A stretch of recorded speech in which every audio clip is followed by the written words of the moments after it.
Peasant Productions presents The Math of ESP, why it works even if you don't believe in it.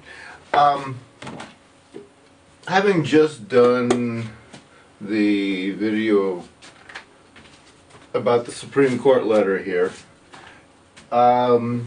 just to give you an overall view of things to think about, for those of you that haven't looked into any of the past blog videos and stuff like that, past videos up and down, stuff that I don't even have up yet.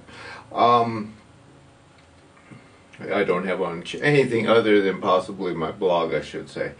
A variety of things through life, the stories I break, or uncover, I guess I should say, not so much break, but the stories that I uncovered. 1973, in high school, did a report on wolves and the government's purposely murdering wolves, not because there was any logic to it, and definitely because they knew it was upsetting the balance and stuff. The biggest reason, of course, was the cattle industry and sheep industry somewhat too. Wolves and sheep, didn't have to worry about that. But the idea was that, that was 1973. 1974, I did the high school report on the petroleum industry and how it was pretty deeply embedded in the government. There was things like USGS hiding information about fracking being dangerous and deadly. There was stuff about the fact that, we were talking about SO2, which was very definitely a petrochemical emission, and therefore limiting use of diesel fuel, limiting use of coal burning was a very smart idea, because it was very definitely the cause of acid rain all across the East Coast, which of course now you never hear about. I mean, when's the last time you heard about acid rain? By the mid-1980s you didn't hear about acid rain on the East Coast of America anymore. You didn't hear about Maine and New Hampshire and upstate New York and Pennsylvania and all across there and up into the Great Lakes and stuff about the acidity problem in the rain coming down. You did, of course, start hearing an awful lot about how CO2 gas was to blame by that point in time. It was getting a very heavy PR rap, and you start hearing about the carbon taxes that that these governments that are more concerned about GDP than they are about survival were starting to push pretty heavily. And of course that started all the way back in about 1969, 1971 time period is when the actual media changeover went from talking about SO2 to talking about CO2. And of course, with mass media, most people don't think about what they heard last week or last year. That's one of the reasons why in today's news broadcasts, you can see somebody who is very, anti-whistleblower person like me a month later be touting how their political party is absolutely all in favor of finding those, swamp monsters. Trump's going to clean out the swamp. Yeah, he cleaned the swamp out of people like me, the people that uncover corruption. He is as corrupt as they come. And I was the one who did the report and study and research work in 1989, 1990, because that was the first time Trump ever tried to run as a presidential, contender. Or about the time, I should say, not the exact time, but that was about the time he was getting ready to run, and he was talking about the presidential campaign stuff. And, I know for a fact, because I did the work, back then, 1990, when the actual Rothschild deal was going down to save Trump's butt from the $350+ million he had lost of his $1 billion inheritance, and his Atlantic City casinos were going down. Yeah. or a casino, I guess it was really just one of them. But needless to say, I knew he was a con artist all the way back then. And then in 1975, we have to understand that, you know, I did the report in high school on the nuclear industry, and I proposed that a Fukushima, not Fukushima itself, but just, you know, a majorly large nuclear accident was going to happen. And because people were so used to being told not to question their government at that point in time, Karen Silkwood got murdered and nobody cared. When Karen Silkwood movie was made in, I think it was like 83, yeah, it got a lot and lots of bad PR and was basically shut up and pushed away, even though Meryl Streep played the lead character. So in 75, I knew that the nuclear industry was very corrupt and the nuclear industry was going to kill the planet because there was just too much contamination everywhere, and there were too many sloppy handlings of stuff, and there was too much bribery and corruption going on around, so that plants just, you know, weren't anything.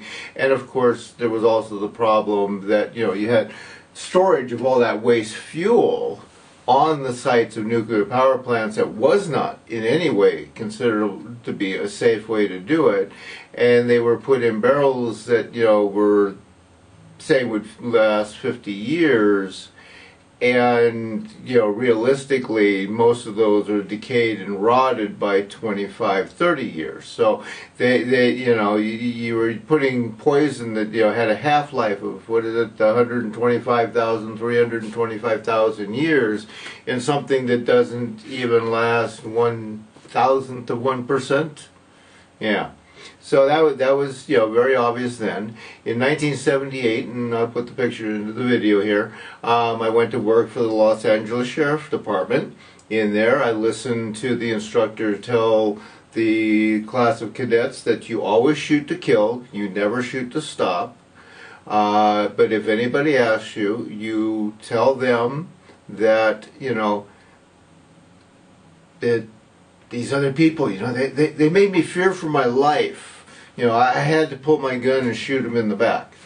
I wouldn't have shot them if they hadn't run, and you know, and it was their fault.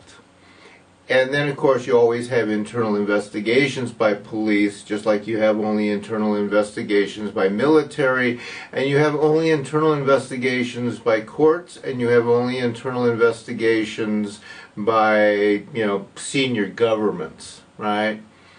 I mean, think about how much they hide from you saying it's for national security, and it's not. It is for corruption security. Okay? So that in 1978, hearing that phrase, being told to shoot to kill and lie about it to the public, was a standard comment of the Los Angeles Sheriff Department. And the Los Angeles Sheriff Department, you know, was from from the 70s to, you know, the mid 2010 time period, you know, one of the go-to places in America, presidents and everything else. So yeah, there's another story that I know, and it fits all into this whole pattern at this point in time, doesn't it? Never question police. What happened to me here? They tried to pull out a pocket law. What's the pocket law in the United States? The person was resisting arrest. Why would it ever be illegal to resist arrest? Yeah, if you did no crime, there was nothing wrong with you resisting arrest. But what they do is they charge you with a crime of resisting arrest. They get the public in fear.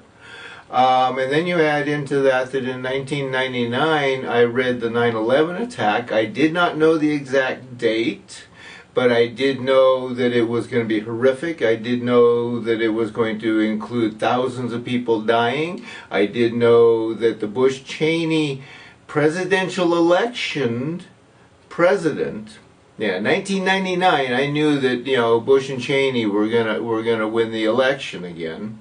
Or win the election for the first time, I should say. They were going to win the election.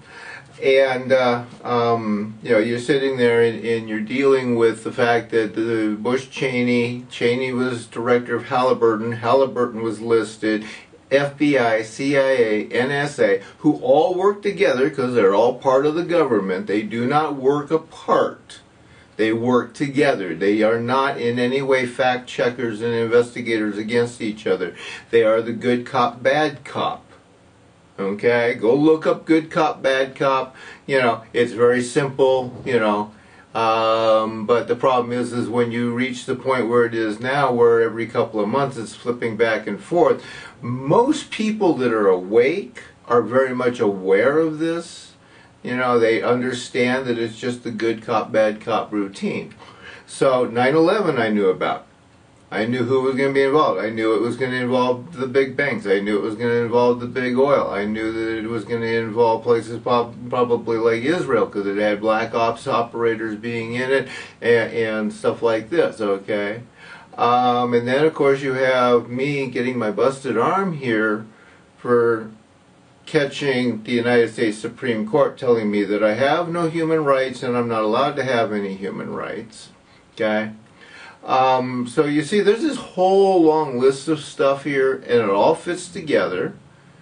You know, the fact that I'm down here in the United States, which wants me dead, obviously where I landed is very suitable for them, because, you know, investigative journalists get shot quite common down here in Mexico. So yeah, there's a little bit of stuff here all combined in what I am. Occupyiss is about survival.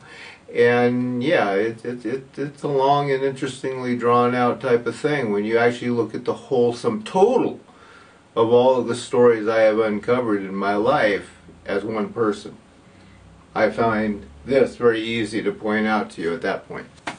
You know, like I say, this is all quite obvious. The fact that I uncover stuff, the fact that, you know, the breaking story here in town about, you know, the people actually partying it up, enjoying the party of how much money they made off of selling plastic dolls, and a circus act as a Vatican approved miracle.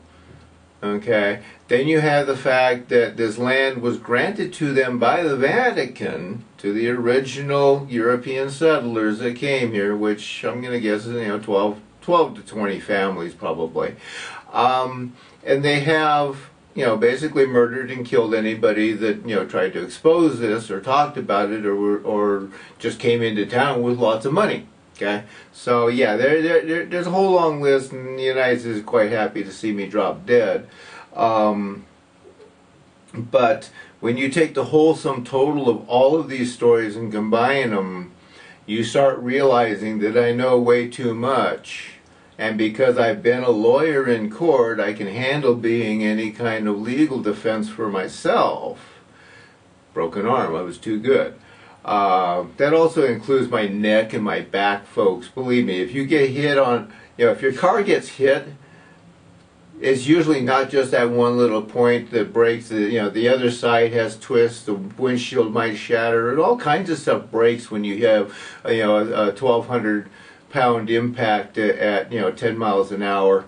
So, you know, don't even begin to think that this was no big deal, or that I have not in the past, you know, 14 years now been in extreme pain for most of my life for 14 years.